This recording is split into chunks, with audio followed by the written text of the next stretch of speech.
Genesis as erased text. Scripture is edited history, a committee that converts captivity into covenant. Texts are designed to change minds and thereby change time. The redactor is the hidden sovereign.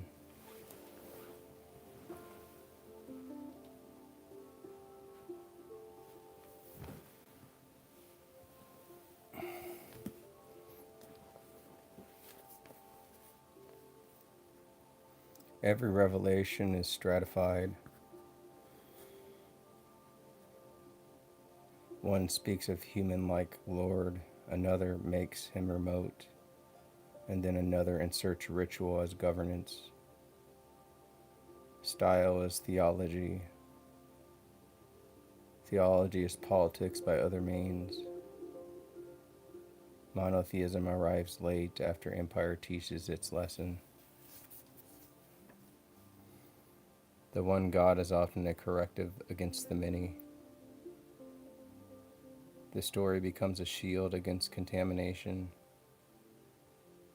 Genesis contains two creation modes, handcraft and speech act.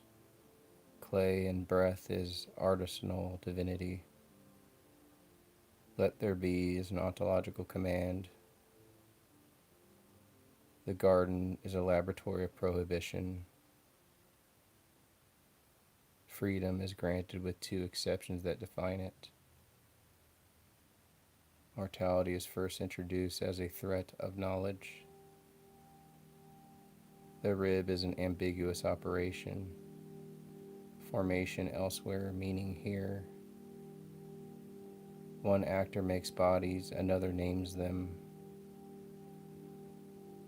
To imitate God is to inherit contradiction. The serpent tempts the divination. Eyes opened, likeness promised. Knowledge is offered as remembrance.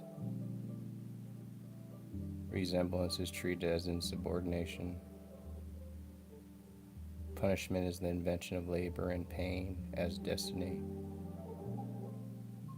Birth becomes travail. Ground becomes thorn. The body is sentenced in time.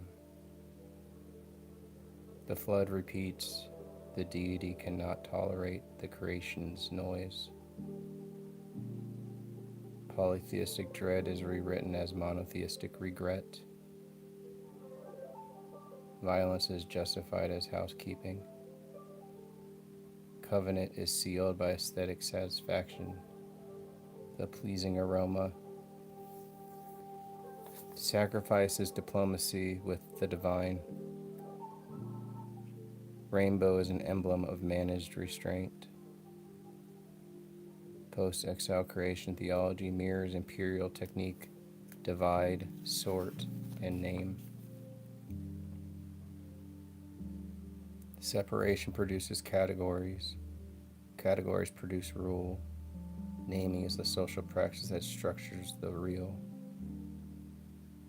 The priestly God has no kin drama, therefore creation is procedural, not tragic. No parents, no enemies, no feud, pure administration. The world is uttered, not built. Rest on the seventh day is sovereignty enjoying its own completion. The Creator surveys and declares, very good. Satisfaction is power's quiet self-congratulation.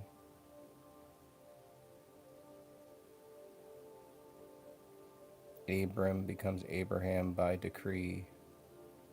Identity is reassigned by the sovereign voice. Promise is repeated because doubt is structural. My covenant is the grammar of asymmetry. Renaming is governance at the level of the person. Sarai becomes Sarah, the intimate is politicized. Isaac is laughter, joy as the scar of improbability. The sign demanded is cut into the organ of lineage.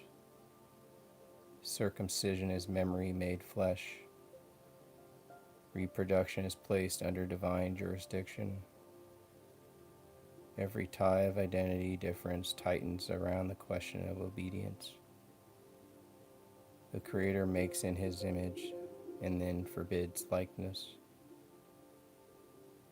The human is caught between being oneself and being true.